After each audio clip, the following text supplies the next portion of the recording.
on a l'impression d'être entouré de technologies. Et en fait, on n'en voit pourtant que la partie émergée de l'iceberg. On a l'impression que la technologie, c'est nos smartphones, c'est nos téléconnectés, nos voitures connectées, ce genre de choses. Et en fait, à l'heure actuelle, l'informatique, c'est une partie ça, mais c'est aussi, quelque part, en fait, les algorithmes qui, derrière, vont décider quels sont les créneaux aériens qui vont être utilisés par les avions. Ce sont les algorithmes qui vont parfois même décider qui va être, on va dire, visité par le fisc pour aller faire un contrôle. Et en fait, le premier pas, en fait, pour moi, pour comprendre dans quel pot numérique on est plongé à l'heure actuelle, c'est déjà de la comprendre. C'est de comprendre que quelque part, beaucoup de nos interactions qui, à une époque, étaient beaucoup plus, on va dire, fait à la main, avec les devoirs associés. Hein. Je ne dis absolument pas que c'était bien, au contraire. Mais que ces interactions, maintenant, passent à travers l'informatique. Et, par exemple, le smartphone hein, n'est quelque part que un petit moyen d'interaction. Et c'est effectivement pas parce qu'on n'a pas de smartphone qu'on n'est pas plongé dans ce bain numérique. Et donc derrière, effectivement, pour moi, le premier pas, c'est de comprendre ce qu'on peut en faire, c'est de comprendre comment c'est fait, et effectivement, dans presque toutes les matières à l'heure actuelle, dans tous les domaines, ben, apprendre à programmer, apprendre les capacités et surtout les limites. Parce que, en fait, comme ça a été dit, une vieille citation que j'aime beaucoup, c'est que toute technologie suffisamment avancée est semblable à la magie. Et finalement, en fait, pour beaucoup, l'informatique, c'est de la magie. Alors qu'en fait, non, c'est très, très simple. Hein.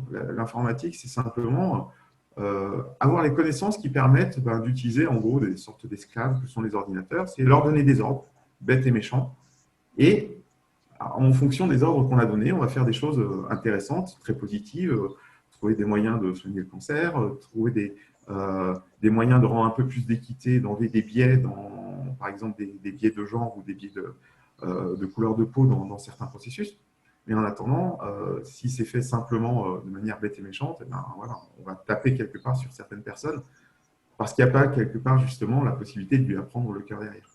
Et donc vraiment, le premier pas, c'est de comprendre que finalement, c'est quelque chose de très simple et que la seule vraie complexité de l'informatique vient de sa taille et du fait que quand on met un énorme nombre de choses très simples en même temps, ben, ça finit par faire quelque chose de très compliqué. Toute cette nouvelle technologie, c'est que des outils qu'on prend et qu'on appréhende et auxquels il faut se lancer. Mais pour cela, il faut savoir qu'est-ce qu'on veut. Et c'est par cela, par ces biais, que je vais essayer de répondre à la question. J'aborde pas les ordinateurs, l'informatique ou d'autres technologies parce qu'ils sont là. C'est simplement, je m'intéresse au soleil, je m'intéresse aux étoiles. C'est une curiosité tout à fait humaine, un peu bizarre, peut-être vous me direz, mais bon, une curiosité. On veut savoir qu'est-ce qu'il fait le voisin, moi je veux savoir qu'est-ce qu'il fait l'étoile, voilà. Et pour cela, il me faut faire certaines mesures, et pour faire ces certaines mesures, il me faut des caméras, il me faut des ordinateurs. Donc j'apprends qu'est-ce que ces ordinateurs font pour qu'ils fassent la mesure que je veux. J'apprends qu'est-ce qu'on peut usiner pour usiner la pièce que je veux. C'est un outil qu'on utilise pour répondre à nos besoins, que ce soit regarder les étoiles, que ce soit faire une course, ou chercher notre chemin parmi les bouchons, un outil quelconque, comme on en a d'autres. C'est une grande révolution technologique. Donc oui, on est dans une révolution et ça change notre monde. Et tant mieux comme ça. On peut faire des choses qu'on ne pourrait pas se permettre avant.